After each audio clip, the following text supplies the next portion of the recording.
আসসালামু আলাইকুম।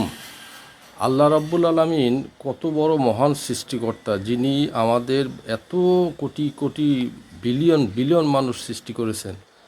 এর ভিতরে একজনের ফেস আরেকজনের ফেসের সমান নয়, একজনের কথা আরেকজনের কথার সমান নয়। এমনকি মানুষের ছোটোবেলায় যে ভয়েস হয় সেটা খুব আকর্ষণীয় ভয়েস, মানে মানুষ যাতে ছোটো বাচ্চার প্রতি খুবই অনুগত থাকে বা আকৃষ্ট হয় সেজন্য একটা ভয়েস দিয়েছে, এবং বড় হলে আবার চেঞ্জ হয়ে যায়। দেখেন, এই যে দেখেন নাতিরা যারা কথা বলে কিভাবে কথা বলে একটু দেখেন। দাদা, ও দাদা, কি গো? বাতি কেসি তাই? বাইগান বাতি বাদাই না না বাজায় না, কান ধরতে নাকবো। এলানি বাদাই না না বাজায় না। ফিনিশ। এই যে আমরা দেখলাম, যে শুনলাম যে ভয়েসটা ছোটোবেলায় কেমন, এবং এটা পরবর্তীতে কিন্তু চেঞ্জ হয়ে যাবে।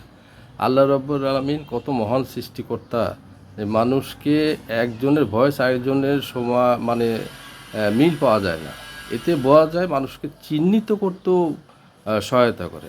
এই ব্যাপারে মৌলানা সাহেবেরাও কি বলে দেখেন, আমরা শুনি।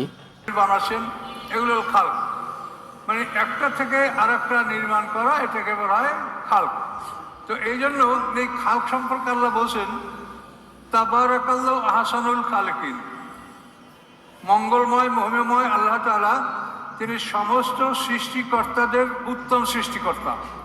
অর্থাৎ তোমরা বানাও, আমিও বানাই, কিন্তু আমার সৃষ্টি অনেক উত্তম, আমার মতো তোমরা বানাতে পারো না। দেখেন, আল্লাহ তাআলা এই পৃথিবীর 800 কোটি মানুষের চেহারা, এই তো মানে 9 ইঞ্চি জায়গায় মোট স্কোয়ার 9 ইঞ্চি, 1 ফুটও না। তো এই চেহারার মধ্যে আল্লাহ তাআলা যে ভ্যারাইটি সৃষ্টি করেছেন, সারা পৃথিবীকে দুইটা মানুষের মুখমণ্ডল এক নয়, মানুষের কণ্ঠস্বর এক নয়।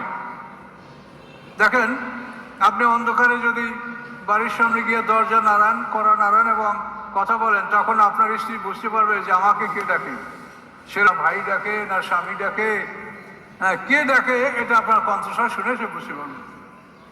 একই মানুষ আমরা, কিন্তু তাদের যে এই ব্যবধান, এটা করতে পারেন। সেই জন্য আল্লাহ বলছেন যে আমি আহসানুল খালিকিন, আমি সবচেয়ে ভালো তৈরি করতে পারি, আমার মতো তোমরা কেউ পারবে না। আপনারা যদি তালা তৈরি করেন তো 100টা।